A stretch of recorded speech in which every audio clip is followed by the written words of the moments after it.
the Encore Offstage podcast with me, Ben. And with me, Adam.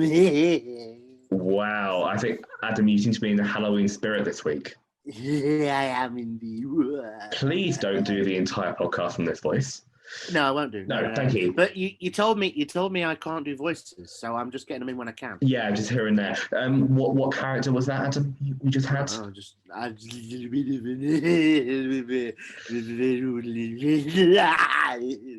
of mental. Ladies and gentlemen, Adam Guest, my podcast host. I think also known as a Tory politician. Yeah, they're all like that, aren't they? Do they starve children for fun? Indeed. Good. Please note that this is not a political podcast. No. Oh, great start. So how have you been, Ben? I've been great, thanks, Adam. It's been nice. It's been getting all ready for Halloween, which is always fun. It is indeed, yes. Yeah. It's Halloween week. It is. Happy Halloween to everybody out there. Yes. This podcast goes up the day after Halloween.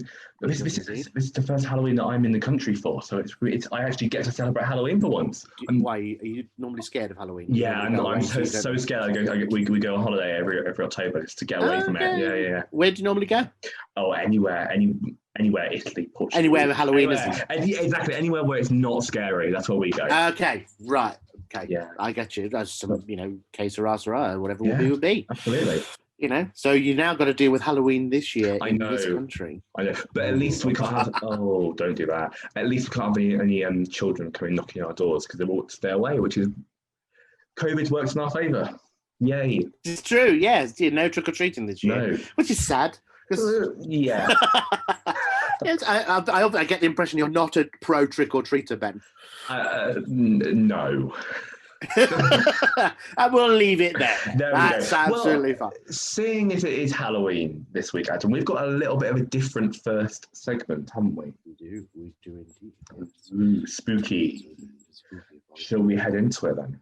Yes, indeed. Let us go.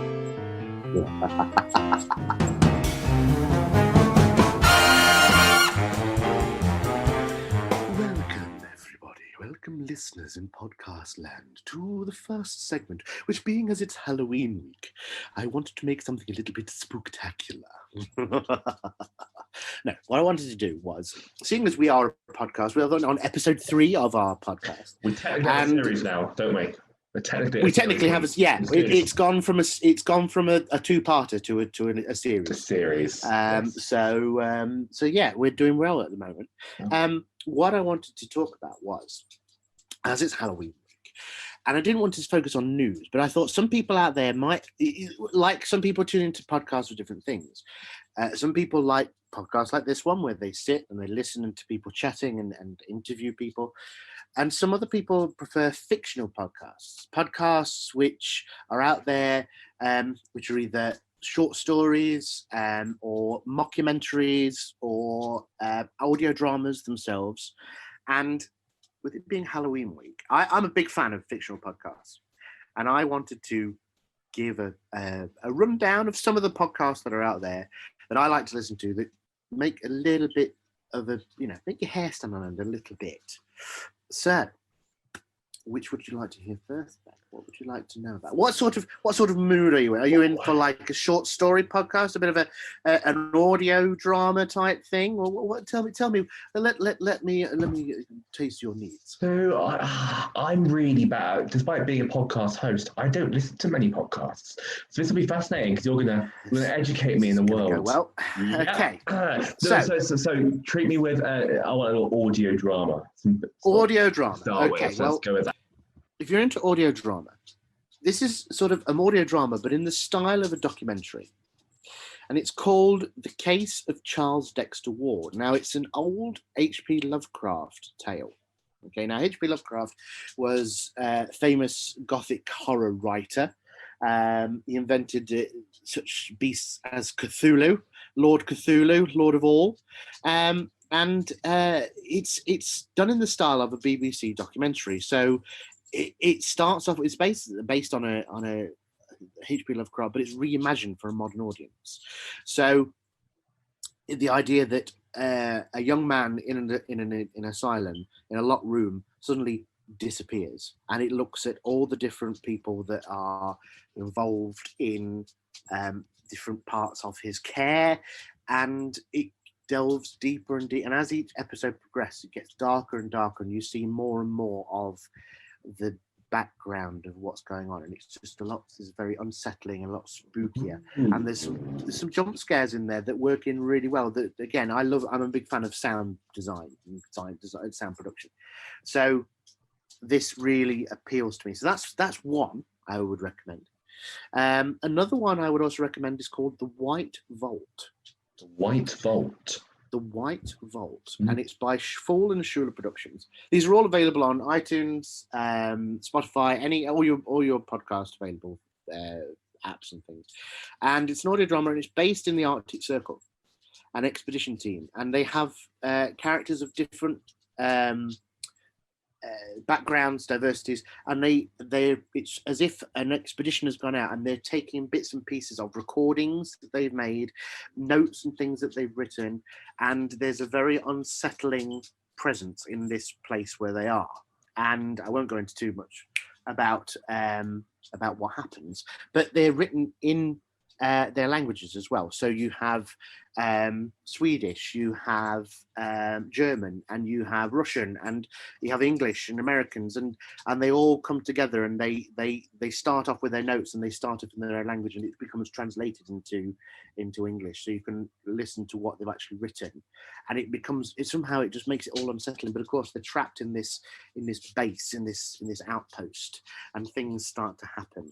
And it's on its 4th season now, and I would generally recommend that one. So out of audio dramas, those two that spring to mind that I would mention. Also, there is the favorite one, which is We're Alive, which is my favorite audio drama horror podcast, and it's based on a zombie apocalypse. Okay. So it's taken from the point of view of survivors in a zombie apocalypse, from outbreak, living through, and obviously it's a bit like The Walking Dead, but audio drama wise. So things happen, and of course, because it's audio drama, you can't see what's going on. You can only imagine in your head all these different characters they meet, and they've got the zombies and everything else, and it's fantastic. It's been going for years now. Again, I would highly recommend that one. So those are 3 audio drama horror podcasts that you might want to tune into for Halloween. Where are they available? They're all available on iTunes, Spotify. They all have their own websites as well. So if you Googled The White Vault, if you Googled We're Alive podcast, if you Googled the BBC Sounds, the case of what was it I said? The Case of Charles Dexter Ward. You may even get the original H.P. Lovecraft story with that one, but with the podcast, you can get those. Brilliant. If you want short story podcasts, yes, which some people can just dip in and out of, there are 2 that particularly spring to mind. I can't mention horror or scary podcasts without mentioning the No Sleep podcast. You've told me about this one before. I remember it. Yeah. It's been going for 15 years, I think. Wow. So far. And it started off as one guy just telling stories that were on Reddit. And they were all devoted to a particular thread on Reddit. And they're all different authors with different horror stories, short horror stories. And as the years have progressed, he's built up a cast of voice actors. The sound production has improved. So there's sound effects and different characters involved in different stories. And they range from horrors of monsters to psychological thriller, all sorts of things. But every episode, there's various stories. And there's a free podcast and there's a paid podcast, and the free one goes on for at least an hour, and you have short stories within those. So at least 2, possibly 3 stories you get in just the free one, and the paid ones are over 2 hours each. Wow. So, and they go on tours. They go and do tours, live tours. They're based in Canada, And so there's some fantastic stories that people write that have published, but also the talent that narrate these stories as well is phenomenal. So if you're interested in being spooked, then go and listen to the No Sleep podcast. And the other one I would mention, which is a British-based horror podcast, is called The Magnus Archives. Now, the Magnus Archives, it starts out as, it's essentially based in the fictional Magnus Institute, which is based in London. And they have all sorts of oddities in their institute. And it's one man who is recording the reports of different things that have happened. Basically, it's self-contained short stories of different things that have happened to different people. And he records it as if he's recording it on a cassette tape. And it starts out as though it's actually a standalone episode, which it can be listened to. But as you listen from the first episode onwards, you find out that various bits and pieces tie in to other parts of other stories. So as far as short stories are concerned, I thought I'd just mention out there, because as I say, it's Halloween week and some people like to have a little bit of a spook. And I thought I'd mention this for people. And again, it's theatrics and performing, and they all involve performance of some sort. And whilst live productions are not available, it's worth just having a tune. And again, all these are free, so you don't need to pay. But they do have, some of these have Patreons where you can go and support them if you wish to, which I would highly recommend. And so they can keep continuing such wonderful productions, quality of all these podcasts. So go away, spook yourself silly, and then come back next week and send me an email. Send us an email about how we spooked, or you wasn't spooky enough. Just tell us. I don't care. Just go away. Just spook yourself, or just go away and just not.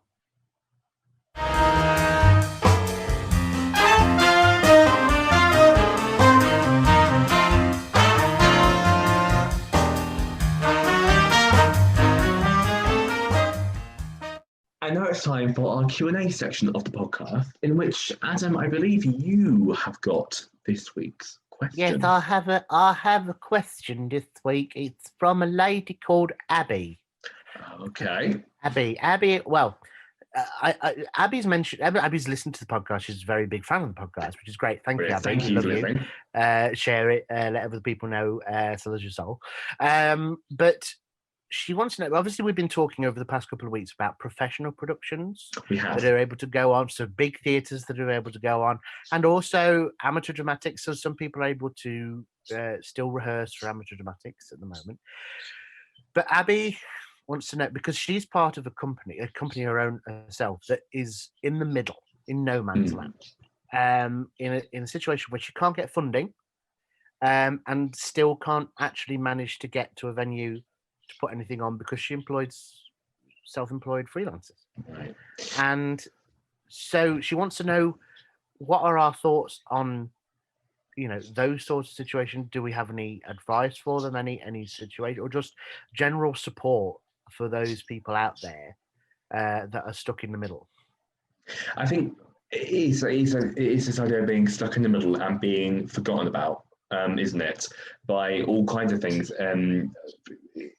Being a freelancer, again, the funding things are all very different, aren't they? So it's very hard to, not impossible in this situation, to secure some of the emergency funding. Yeah. So, and sorry, go ahead. I was just going to say, Abby, thank you so much for the question. It's given us a good quandary, because and Abby, if you'd like to come on the podcast at some point, so we can talk to you about your things. But it's a tough one. It's a tough one because, again, so many. I mean, over this year, a lot of different arts institutions have felt let down. I know there's a lot of festivals that wanted to be put on. They were prepared to go socially distanced, and they couldn't get the funding because they weren't a frontline big theatre, or a music venue.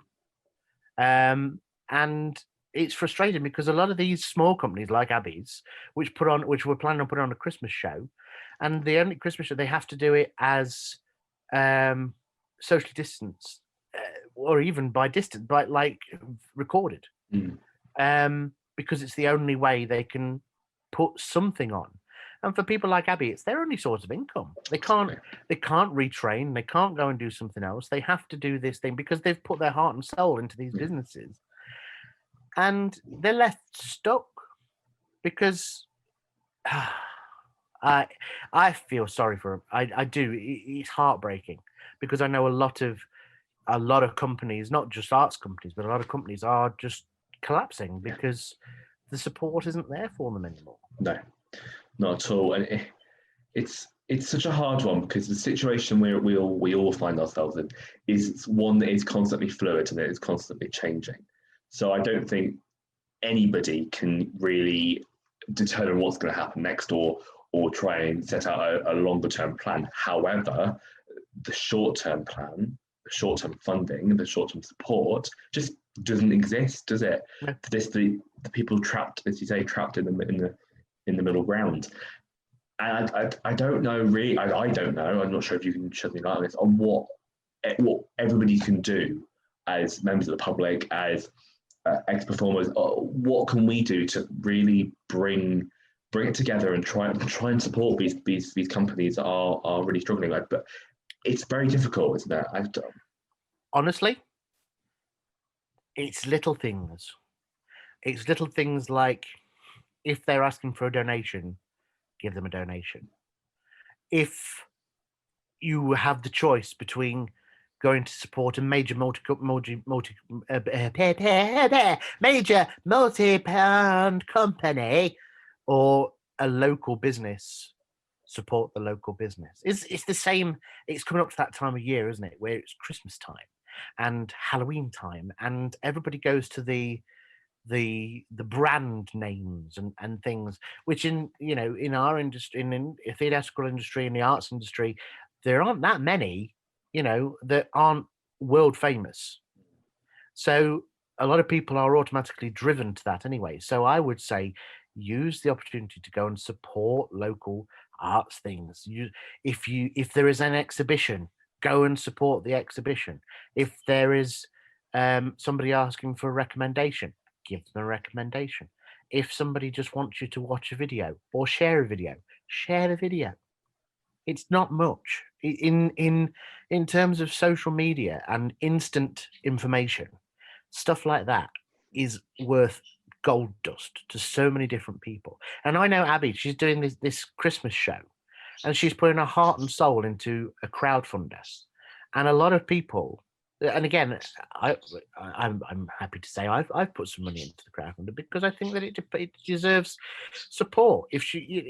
And these people work hard to put on a show for people at Christmas, and it needs the support. And there are other companies out there as well which are in the same boat. And if they need the support, give them the support. So in that vein, Adam, what we're going to do as a podcast now is, if a local company who is struggling or would just like a bit of support from our social community we've managed to build up here, if you can get in contact with us, just send us a message to our socials, or to me or Adam privately. Mm-hmm. Or you can send us an old-fashioned email to encoreoffstagepod@gmail.com. Please get in contact with us, and we are going to, at the end of every podcast, we have a little section now in which we're going to shout you out. We're going to spread the word. We're going to introduce you hopefully to a slightly different and maybe just a different audience. And as well as that, we're going to be sharing as much as we can over our social channels. So if you can, if you see anything we post about a small theatre or a small group or whatever, please share it to any Amdram groups you're a part of, and let's try and spread the word as much as we can. And that's what both of us, because the collective, are going to be really trying to do, and also under the Encore Offstage podcast sort of brand as well.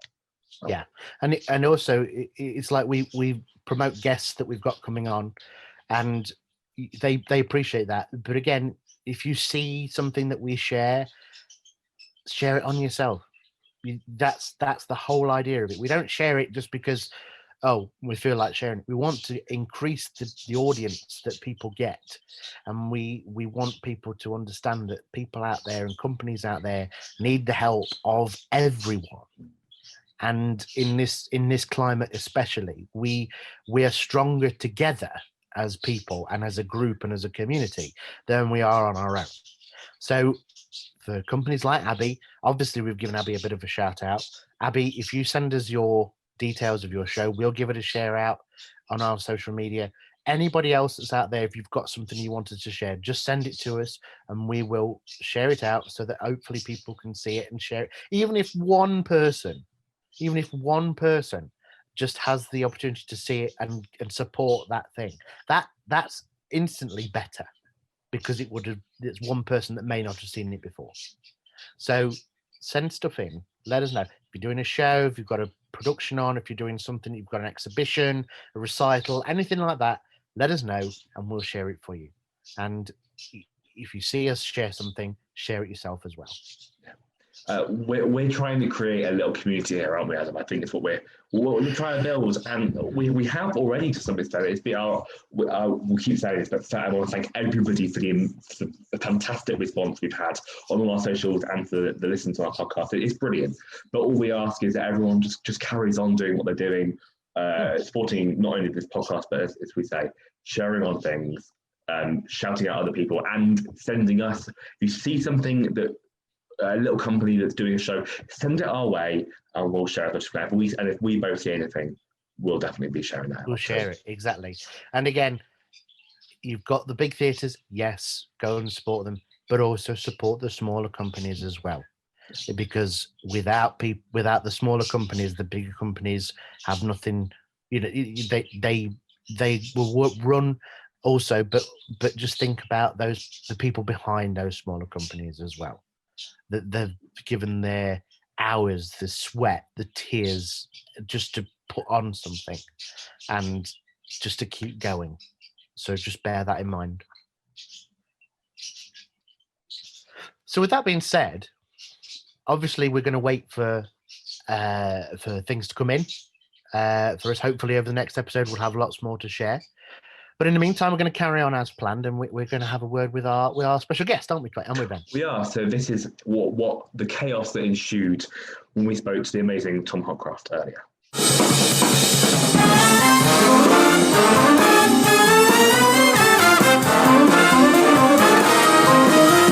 This week we are going to deal with our guest, and our guest this week is Mr. Tom Hopcroft. Hello, Tom. Hiya, how you doing? I'm all right, my friend. How are you? Good, yeah, not too bad, not too bad. Good. So Tom is an actor and performer and general thesp, as we like to call him. Now, it's a bit of I was going to say, it's a rude word for a podcast. But Tom, you and I, we've known each other for a long time. Yeah, I think that's fair to say. We've known each other for a very long time. But what I want to do is I want to start off at the beginning, if I may. Okay. And tell everybody on the podcast a little bit about what got you involved in the profession that you're in at the moment. What made you want to do it? Well, I always really looked up to, well, I still do. I massively look up to my older brother, Josh, who kind of went into the Amdram world before me. And I always kind of looked up to him and thought how awesome it looked. And I kind of jumped at any opportunity to get into the Amdram world myself, really. That's how I met Adam. That's how I met you. Was that first show at Bingham?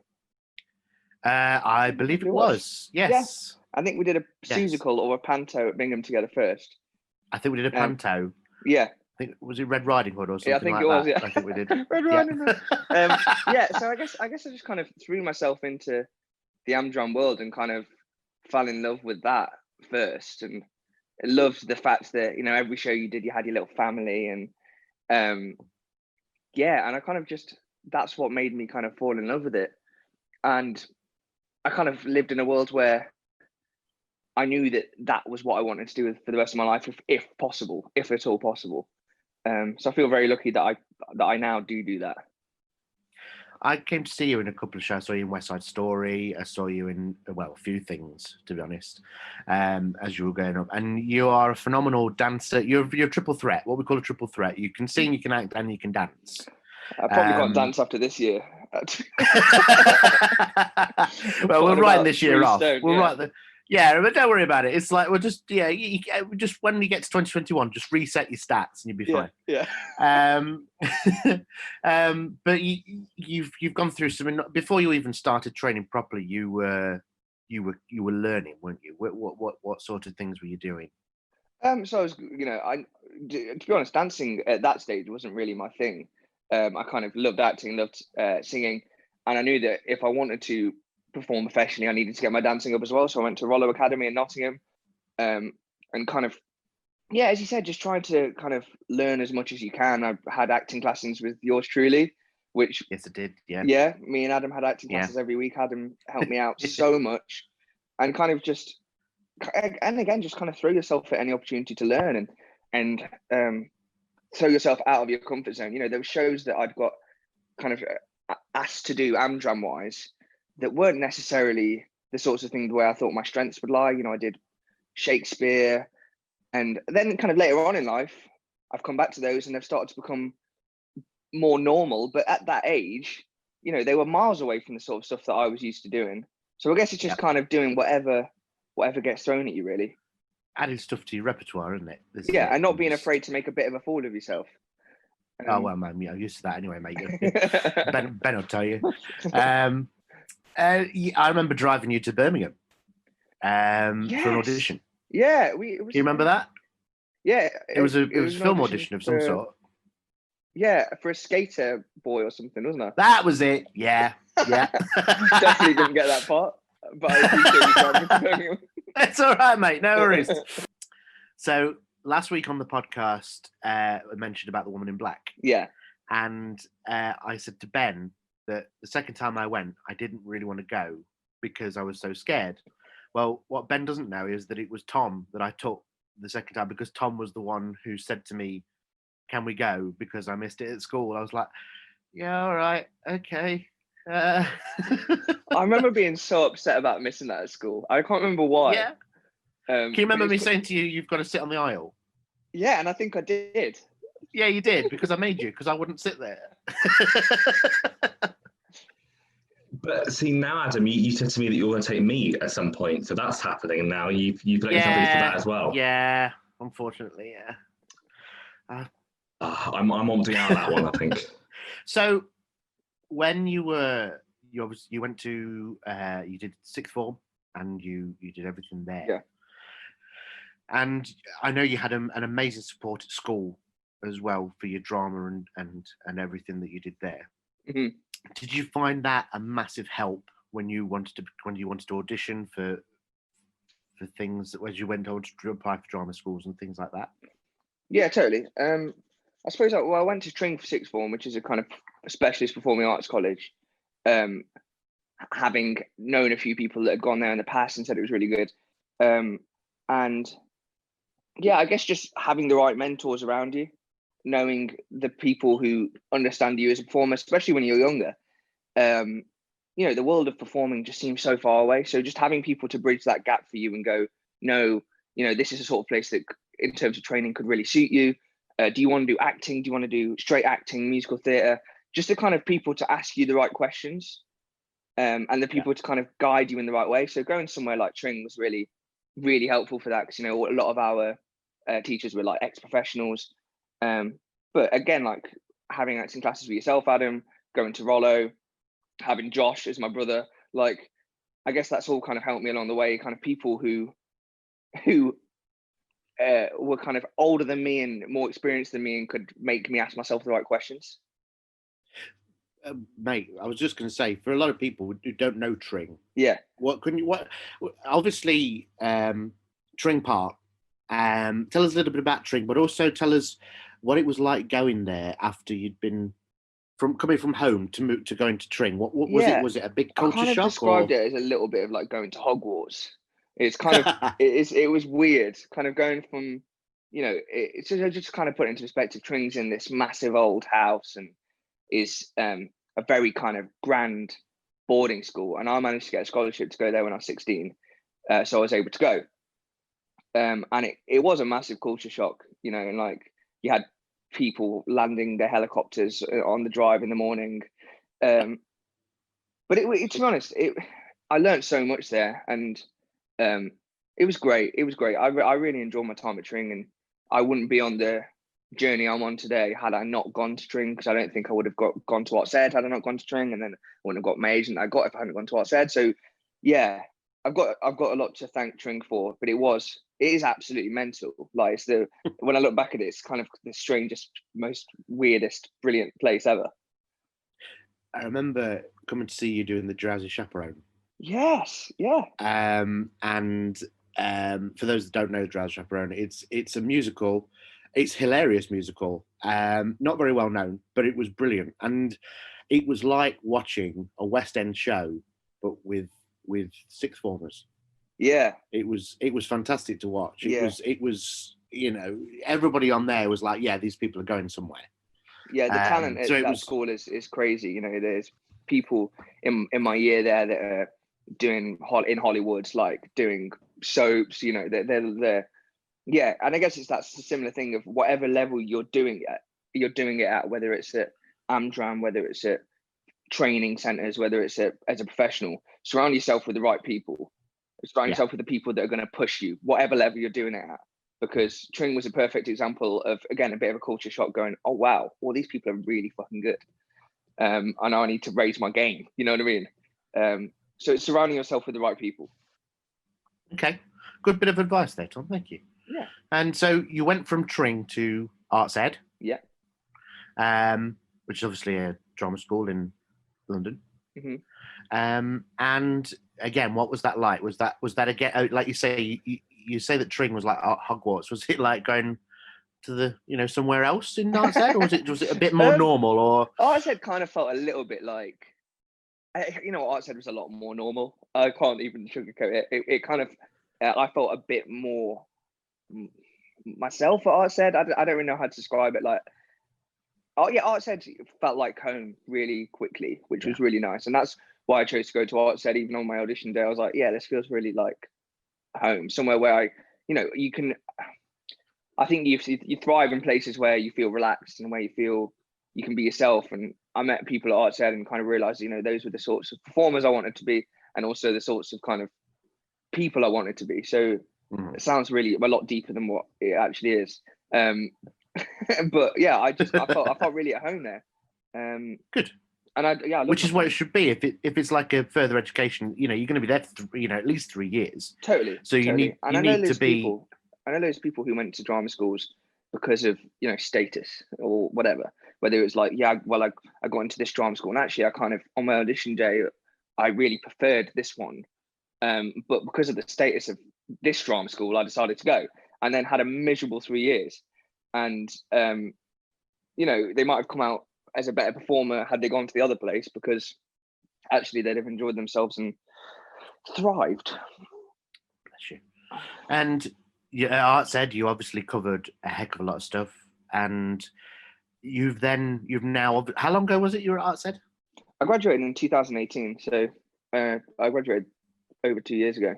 2 years ago. Yeah. And since then, you've pretty much took off. You've not stopped working effectively, apart from this year, but we don't know. We're forgetting about these last 7 months, but yeah, you know what, it's been great. I can't complain. I've been very, very, very lucky with jobs, and very, very lucky to get the agent that I got at drama school, who's kind of opened the doors for me that I've been just super lucky to be able to have. I was two months before graduating, I got the comedy about bank robbery.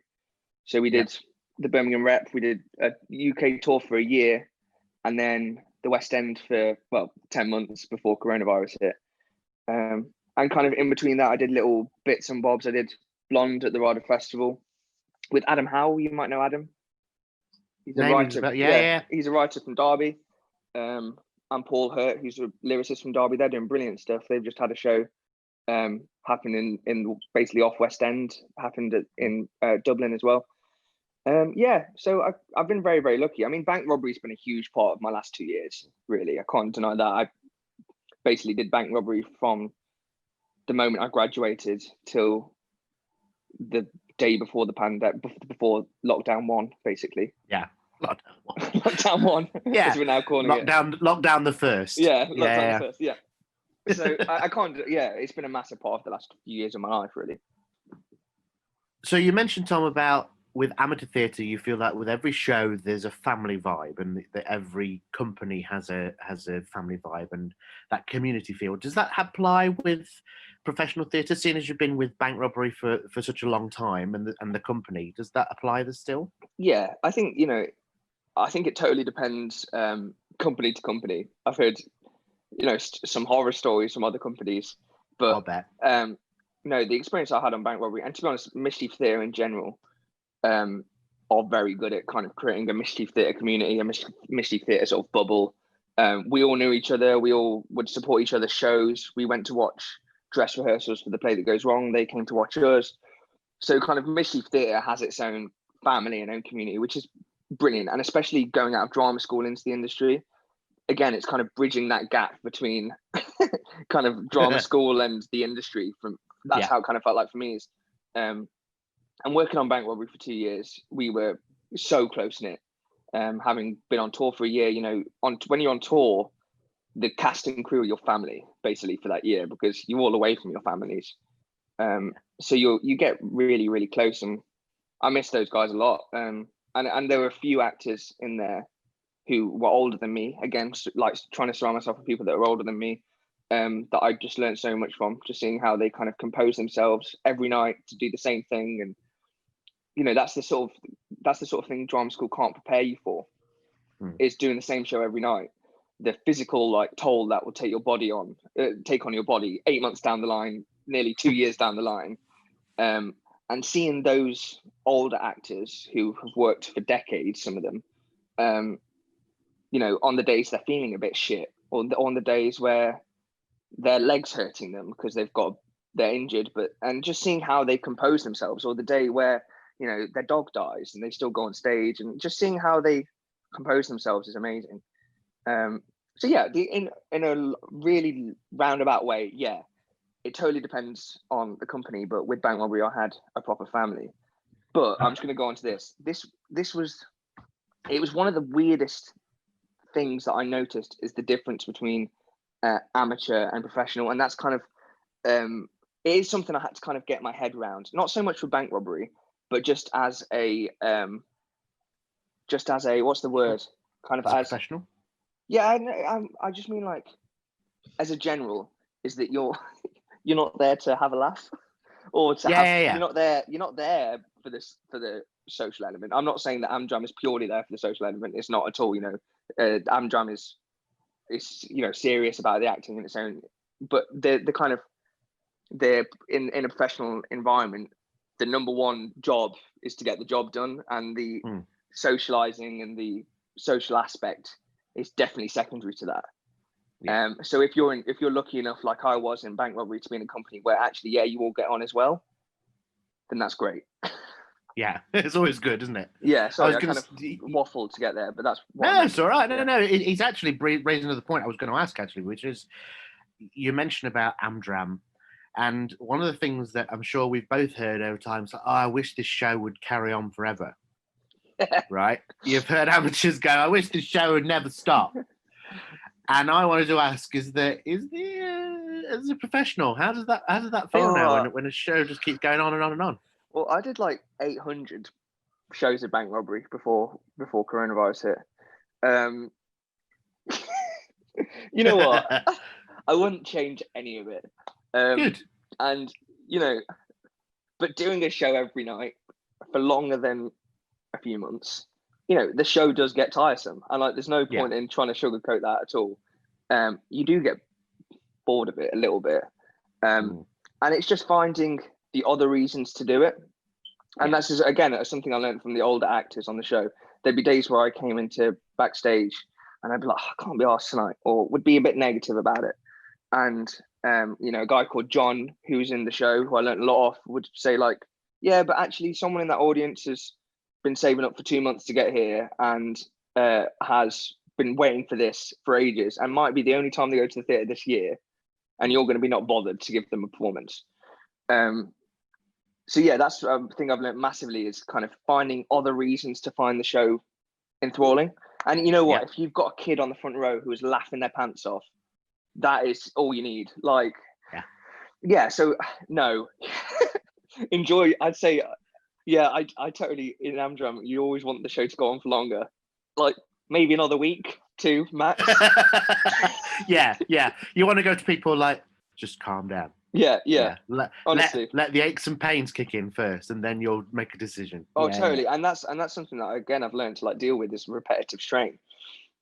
I was in a harness most nights at Bank Robbery, so kind of repetitive strain on hips and having before he even went on stage. Yeah, exactly. Well, no, it was. We had to do that every night, right?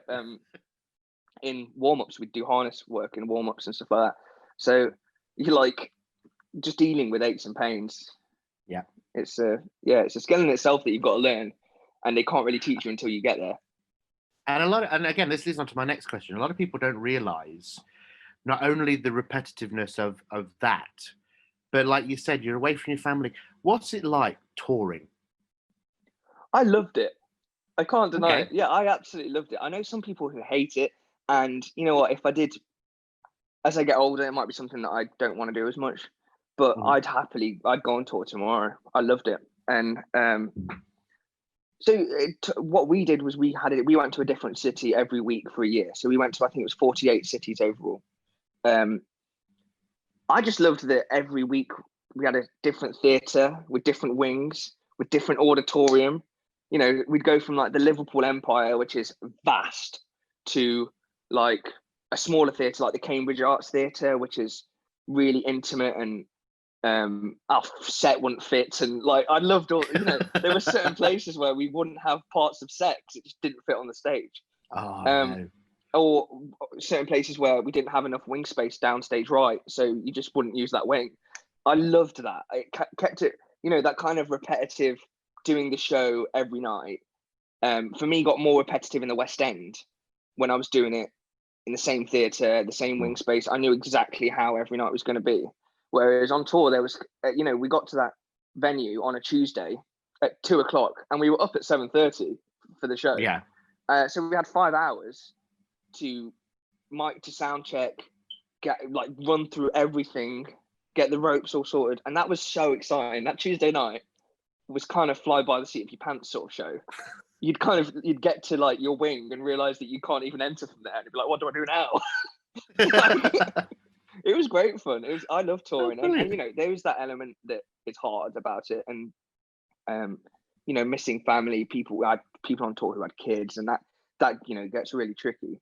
But I had such a great time on tour, and I learned loads from it. I even, you know, I saw cities that loads of cities that I'd never been to, and probably would never have gone to. And now I'm like, yeah, I want to go back on holiday to Eastbourne. Like, I had a great time there. Yeah, I loved it. So I just wanted to ask, what do you think was your biggest challenge? Because I've seen Bank Robbery. I know how much of a sort of a technical show it is at points. What was the biggest challenge with touring and with that show in particular? Yeah, so I guess the hardest bit of touring that show was always the the physical element, kind of working the stunts in the new spaces. So we'd cut there, and the ropes would be slightly further apart from each other.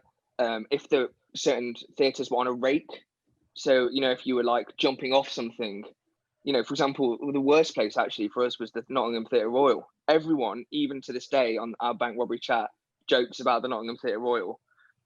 We had pieces of set sliding down the stage because our set just wasn't really made for that, and like people getting injured because they'd fall from the ropes and expect to land on a flat surface, and actually like their right foot would hit the floor first because of the rake of the stage, like the hill of the stage.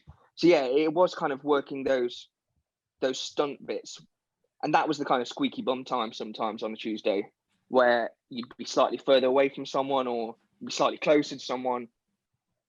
In a way, although I love touring the show, and it almost doesn't suit touring in that element, that it kind of needs the stability of being in the West End, where you have the same theatre, the same technicians every night.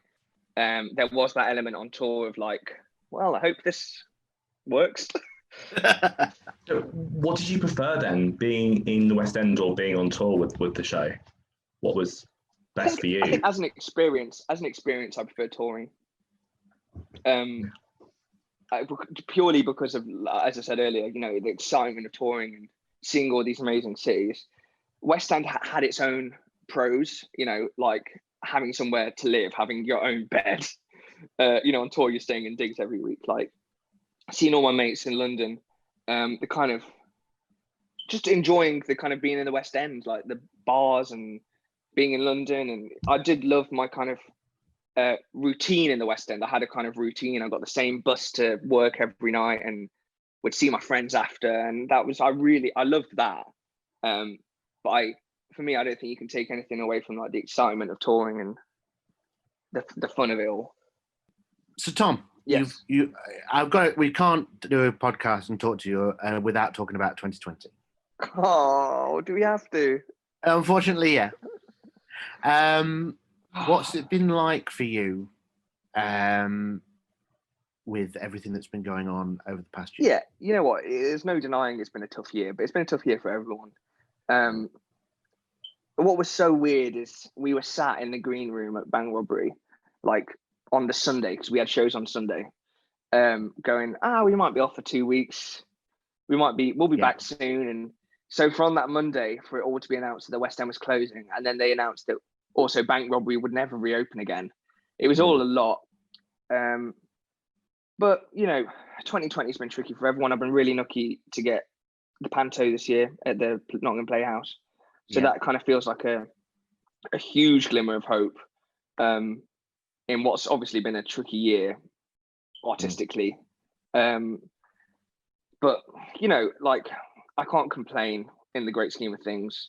I've done other work and there isn't in acting. I've, you know, had muggle jobs and you've had to muggle through, haven't you? Yeah, totally. And it's the same as most other people have had to do the same. And I guess it's kind of perspective in the great scheme of things. Bank Robbery closing early isn't, you know, the biggest thing in the world. No. Even though at the time, you know, to you personally, it feels huge. And I think everyone's had those sort of huge things that feel massive to them. And actually, when you step back from it a little bit, you're like, I'm all right. I'll be fine. So yeah, you know, it's been tough. It's been tough. It's been tough for everyone, and everything that's happened, you know. And like you say, there's this glimmer of hope now with this pantomime, which congratulations on. Thank you. Obviously released within the past week. Yep. That you're doing it, which is great news. Very, very, you know, chuffed for you that you're doing it, and also it's sort of a homecoming, really, isn't it? Because it's so strange. As soon as I got the audition through, I just wanted it so bad because one, because of everything that's been happening this year, but two, because like I've always just wanted to do this panto. It's been the panto that I grew up watching, and that to me just epitomizes Nottingham at Christmas time, and it's just so Nottingham and so like I knew personally. I wrote it in my program notes as well. It was the show that opened my eyes to the world of theatre as growing up as a kid. So to kind of be part of that now, knowing how many schools are planning to come and how many kids might fall in love with theatre by watching that panto is amazing. And also I'm one of the Ugly Sisters. The other Ugly Sister is John, who's been the Dane there for 14 years, I think it is. Yeah. So he was the Dame I watched growing up. So to kind of work with him is like a little bit of a dream, really. Although I haven't said that to him yet. Yeah. Wait till you get started first. Yeah. I haven't slid into his DMs to let him know that yet. I have one question that I've been wanting to ask you since you graduated, and because I know we used to have this chat years and years ago. If you could, now that you've obviously, you know, got this lifestyle and everything else, and you seem very, very happy with it, which is great, which is fantastic. I know it's what you've wanted for so many years, and you've worked so hard for it. Do you still have like a dream in terms of an ideal role that you'd like to play? No, not really. I suppose, yeah, there are parts that I'd want to play and parts that I'd want to play less. To be honest, I'm just looking to get a job, any job at the moment. I'd take anything. No, I'd love to. It changes over time. I've done 2 years in a stage show. I've had plenty of conversations with my agent at the moment about trying to get some TV work in there on the CV. So I suppose it shifts with where you are in your career and what you've done, what you want to try and do. If I'd love to do something like a soap for a year and just have that kind of, a soap is the closest to a 9 to 5 you can get as an actor. Just something like that, just something to throw myself into that feels different. So is it fair to say that you've not specifically found, you're not after a role, but you're after a particular new experiences, new ways of working? That's really fair to say. Yeah, I just don't want to. I don't want to settle at all. I want to make sure that I keep on pushing myself and keep on. I've not got to kind of where I am, which sounds like a weird thing to say, but I've not got to doing bank robbery and stuff with settling at all. And I don't plan on settling anytime soon, career wise. I'm going to keep on trying to push new boundaries, and even Panto is a massive push for me. And I'm playing the first Dame I've ever played. I've never played a Dame before. I've never even. I don't know. Who knows what's going to come out of my mouth? Who knows how it's going to be? I've got this dodgy generic northern accent I'm doing at the moment. So yeah, I guess it's just constantly trying to, and I have this conversation with my agent a lot as well. Trying to find jobs that kind of push me out of my comfort zone. I'm really, really big on that. And I said this to my mum the other day. We had a read through for Panto on Friday. And I said to my mum, I was like, Mum, I loved it. I absolutely loved it. I felt really out of my depth and I loved it. And my mum said, that's exactly when you called me after the first bank robbery read through, that's what you said. So if I can keep that going, the next job I call my mum after the read through and I'm like, Mum, I loved it. I felt so out of my depth. Then that's what I want to do. Good man. Well, I have some more questions for you, but they're not quite theatre related. Okay.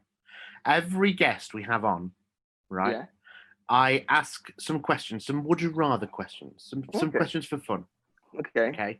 Just for fun. Okay. So just before you get into this, can I just make a point again saying this is nothing to do with me. This is all you. All consequences go directly. Yeah, absolutely. Yeah, this is fine. It's okay. Yeah, Ben's shying away from this, aren't you, Ben? Ben's absolutely sat there like if he could write disclaimer on his forehead, that's what it would be. Right. So this is just for fun, and I want you to answer these because we've obviously had a good chat about you and your career and things, but people want to know more about the in-depth workings of Tom Hopcroft. Oh God, I'm nervous. So, don't worry about that. No. So I'm going to ask you 5 would you rather questions, right? Okay. Some of them you might have heard before if you've listened to the podcast. Have you listened to the podcast before? I haven't, no. Oh, okay, never mind. Right. Sorry. Don't worry about it. Can we cut that bit out? No, it's fine. It's all right, staying in. Okay, so so here we go. First one. Would you rather be a superhero or a wizard? Superhero. Oh, okay, good. Definitely. Definitely. Okay, here's one. Would you rather, right, this is quite a long one. Would you rather be able to teleport anywhere in the world for 1 second and back once a day, but only to plant a whoopee cushion, or be able to fly, but only at jogging speed 1 inch above the ground? This is my sort of question. Yeah. I'd definitely do the whoopee cushion one. Whoopee cushion one. So without teleport doubt, anywhere for 1 second, once a day. Yeah. Okay. For the laughs. Cool. For the laughs. Good to know. Oh yeah, too right for the bands. Okay, here's a bit more in-depth one. Okay. Would you rather fulfill your biggest wish or resolve your biggest regret? I think I'd probably rather fulfill my biggest wish. It's quite deep, isn't it? It's quite deep, but you know, that's to make you think. Getting emotional here on the podcast. Yeah, no, right. Yeah, a little bit. Yeah, we'd like to, cover all aspects. 2 more questions. Okay. And they're not necessarily straightforward ones. Would you rather have a cat with a human face or a dog with human hands for paws? I'd rather have a dog with human hands for paws. That's awesome. I think so. Yeah, I like that. Yeah. See, some people come up with different answers. Okay, the last one. Last one. Okay, so this is important. You've got to think about this. I'm reading it and I can't stop laughing. Would you rather have a 10-inch long belly button that swayed to music, or accordions for legs?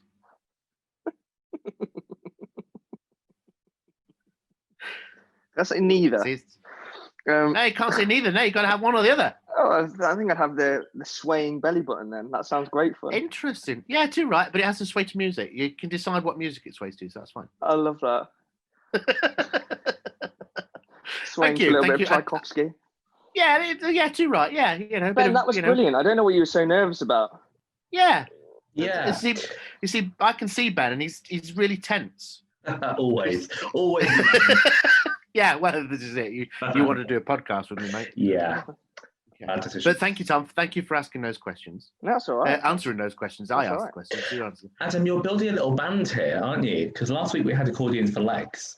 Now you've got the belly button one sorted. You're creating a little group here. Yeah, I'm trying. You see, my whole world divides into two now. So I've got the accordions for legs people and the belly button swaying people. Yeah. So have you got a little Excel spreadsheet?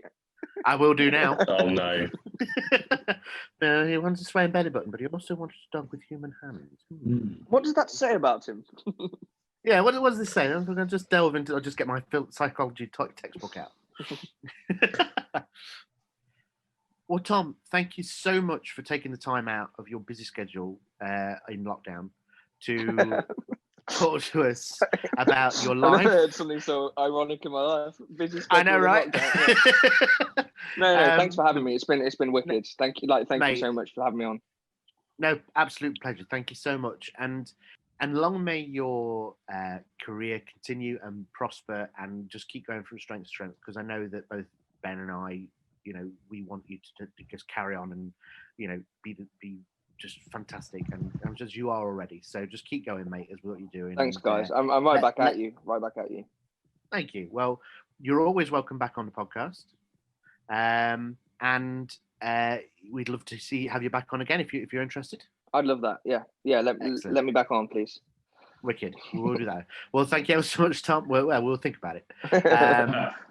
But thank you ever so much, Tom, and all the best for the future. Thank you. Chat soon. Thank you.